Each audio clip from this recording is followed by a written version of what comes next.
साल SIP investors ने अपना धैर्य नहीं खोया। इनफैक्ट दिसंबर में तो हमने all time high SIP number देखा 31,000 करोड़ का।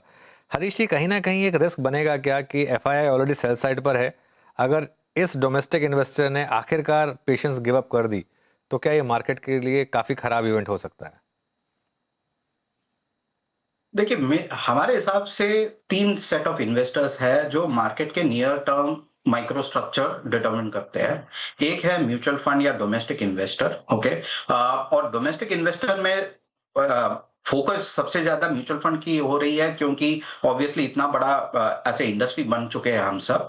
But I think equally large players बन रहे हैं, पेंशन स्कीम्स जो बहुत सारे बहुत बड़े बन रहे हैं। आई थिंक स्पॉटलाइट उन पे भी करना चाहिए, because that is a very very long term, even more stickier money than only retail investors. और पिछले साल का अगर मैं बताऊं, that pool of money was almost comparable, almost, it's not obviously at the same level, but almost comparable to the total SIP flows. तो ऐसा नहीं है कि बहुत छोटा है, वो भी बहुत बड़ा बन रहा है। सो ये हो गया एक सेट ऑफ इन्वेस्टर्स।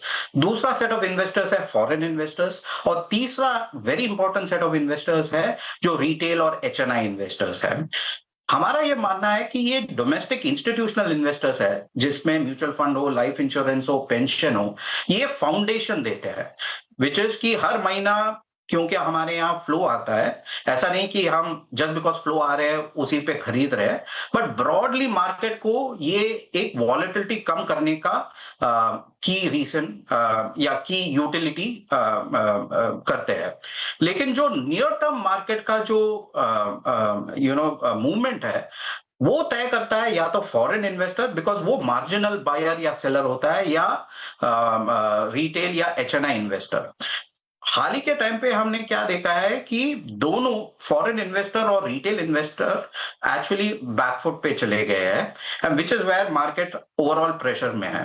बट आप जो बोल रहे हो सही है कि because we have try to reduce the volatility, हम एक कुशन या एक फाउंडेशन फ्लो लेके आते हैं, उस हिसाब से डिस्पाइट इतने ज्यादा जो सेलिंग हुआ है उसका उतना बड़ा परिणाम नहीं हुआ है। And it is also function की overall from a slightly medium term perspective, I think India का मैक्रो, इंडिया का ओवरऑल अपॉर्चुनिटी बास्केट अभी भी बरकरार है, अभी भी इनफैक्ट और स्ट्रांग है compare to what it was से 3-4 साल पहले।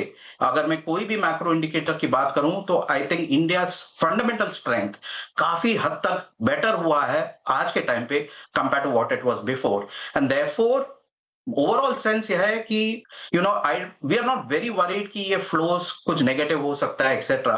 What we need to be watchful for is कि फॉरेन इन्वेस्टर कब वापस आएगा, शायद आएगा, और एचएनआई और रिटेल को कब ये वापस एक्साइट करेगा in terms of getting into markets to get near term direction of markets. But medium term और लॉन्ग टर्म डायरेक्शन हमारे हिसाब से is better tracked by focusing on the earnings of companies, जिसमें हमें थोड़ा ज्यादा कॉन्फिडेंस है than necessarily looking only at liquidity aspect. Okay.